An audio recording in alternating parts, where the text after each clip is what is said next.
Hey, it's Saturday. Good morning. It's Saturday. It's Saturday. The day between days. The time between times. Saturday between the Good Friday and Easter Sunday morning. Can you imagine being the disciples in that time frame that they were just so despaired? Like all their hopes dashed, all their dreams gone.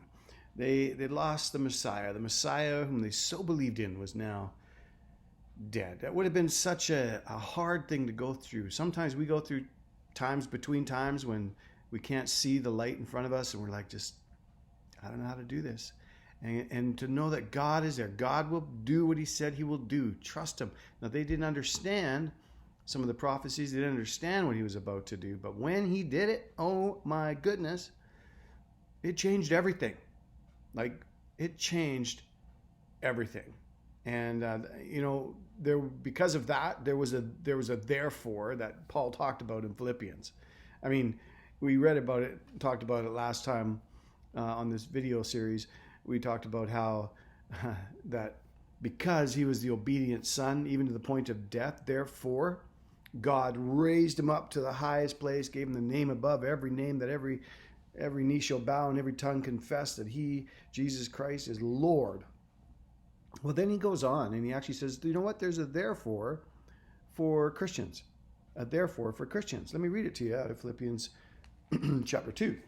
And it says this: Therefore, my beloved, therefore, all because of what God has done, therefore, as you have always obeyed, not only in my presence, but much more in my absence now, work out your own salvation with fear and trembling. You know, that working it out might be part of the Saturday.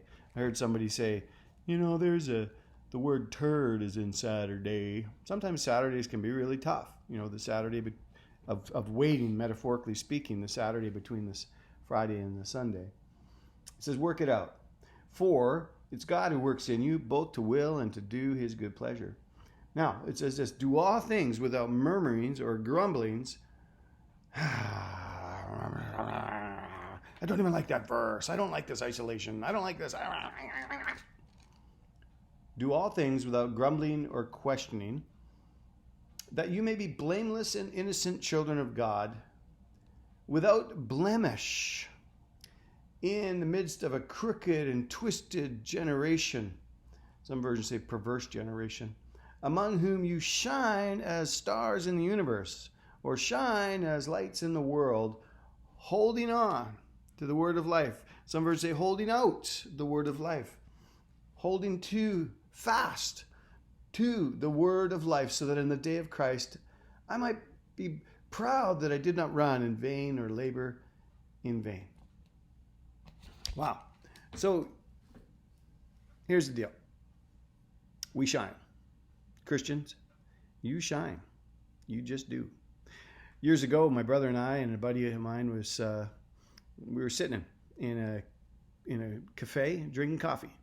Life was, normal. We were in there with a bunch of other local yokels, and we were just drinking coffee. And the conversation at our table was interesting because we were talking about how are we any different from any of these people here. We look out and we see these people, and we look the same. We're all drinking coffee. We're all sitting here having conversation. Some of us even probably smell the same, but we're the same. What makes us any different? Just because we say we're Christians. Are we really different? All of a sudden, this guy bursts into the restaurant. Everybody turns and looks at what's going on. This guy slams down at our table in an empty chair. I don't know him. I've never seen him before. My brother doesn't know him. Never seen him before. I think my buddy knew him, but I don't know that even for sure. Anyway, he slams down and he says, you guys know God, right? You're followers of God, right? And he's like, we're just taken by surprise. And he starts going off about drugs and the things that were quite illegal back then. He was saying, God gave us these. God did this. God did this. And before he could listen to any of the answers that we gave, boom, he's out again. He just leaves. And we were sitting there going, blink, blink, blink. What just happened there? And then it dawned on us, we shine. There's something in us that is not of ourselves. We're not different because of anything about ourselves. We shine because Christ, the light of the world, is in us. as Christians. We believe, therefore we shine. He says we shine as stars in the universe. I mean, the stars don't get together at night and go, okay, everybody, let's go. Let's pump it up here. There's no star sergeant that's drilling them to saying, let's go, people, in line, in order. All right, 1, 2, 3, shine. And they shine and they twinkle. No, it's just in their nature to shine. Christian, it's just in your nature to shine. It's your new nature. You shine as you reflect the glory of God. You let Jesus live through you. You shine like the stars in the universe as you hold out the word of life. And that's what this generation needs. This twisted, perverse, crooked generation needs the word of life.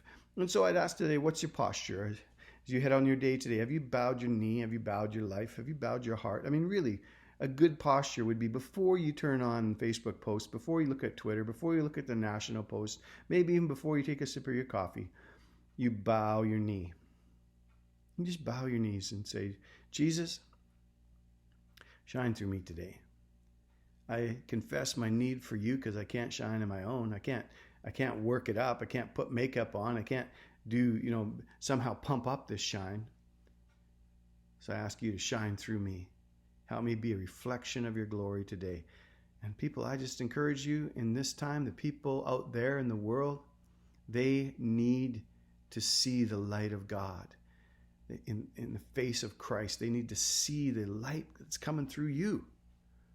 They need to see the calmness, the peace, even the joy.